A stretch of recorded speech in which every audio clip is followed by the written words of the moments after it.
Vous écoutez Hiti FM.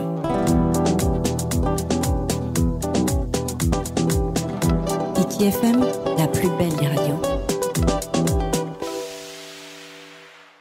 Tra hoere mai ona nga whaahua tātui to tātou farerei whaahura ai te Mahana nei, te unei a tātui te whare oide no Punaauia nei, e roto ai te hopeta mai whaanahoia mai no te mo whare haapiiraa toa no Punaauia nei, e te mua to ia to te tawenite te hei atoa te awhaatere, ta tātou e anira i ana i tōna i oa, e tōna tiara, warana. Ernest MARCHAL, matahi o pua e te au nei te parau no te mo whare haapiiraa no Punaauia nei e no huahine. E hati tei matamura o tā oe nen he horoa mai, i roto i te hopeta mata atoa i whaanahoia mai no te mo whare haapiiraa.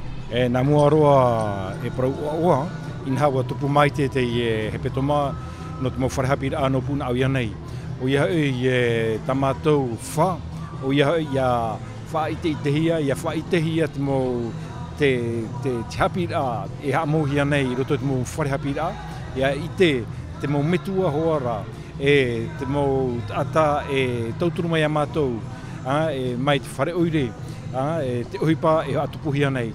Ia oto o mai, te man o e vai nei atoa, o ia ia rawe amui tātou pā atoa, no te manu iara au te mo te mari, e vai nei no tātou mo te mari. E hati te man o no oe no te i e whaanhora i te pui te Mahana, e roto i te mahauti ai hautihia mai, nā te mata mari, nia sio hoa te parau no te paruru a te aro tai marewa. E, o i te tātou e parau fof aroa te ie, o i hau i te parau no te paruru a i te aro tai marewa.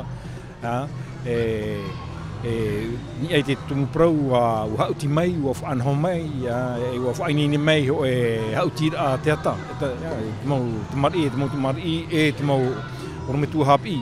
E ua amui atu o mai roto i te i opuara, te i hautira, te mau tamari no te whare haapiiraa tuarua. O ia ere ana mātou i rawe, e ua amui atu o mai rātou, ini ai te profof a, te tumu profof a roa, o ia i te paruru a, i te mau arutei marewa, e ua i te mai, e ua apo mai mātou, ua apo mai tātou, te mau prau, te mau man o honu tā rātou i vau mai o ia e ti ai a tātou, ia pāruru te arutei marewa, e roto i te tumu prau, e o atu o mai te parau no te mau haapiiraa atoa, te reo frani, te reo te taae, te iho, e te parau, e te reo maohi, e o paurua te mau haapiiraa i roto. No te mea nen he tātou, e hapopo me te i a rātou. Hati te ia parau i ana oe i tō taua huida ati re whaar omare i taua i te horo nei. E roto hoa i te parau no tātātou motamari. O ia hoi. Ia rawe amui tātou. Te mea tā mātou i tenei, te veinei ho e tuhu a, roto te mau tamari i tā mātou e hapi nei. Te veren te te mo ho e tuhu a, te whiwhi nei roto i te parau no te hapi a. E te man o nei mātou mai te pēu e rawe amui tātou pā atoa. Pā atoa. Te parau no te atu ai a rātou, te parau ni te hapi a.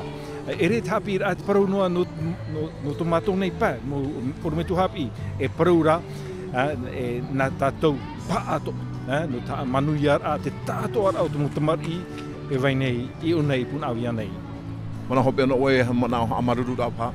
E haamaruru mai te mo metua, orometua nā mua, e mo metua te tāpiri mai, te amui mai, ko e haamaruru a taae i a tawana i te apora aure, no te whaarira i a mātou i unei, i Punaauia nei.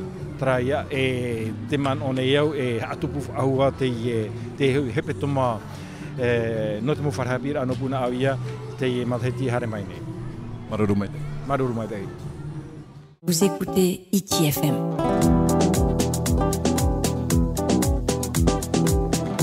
Hiti FM, la plus belle des radios.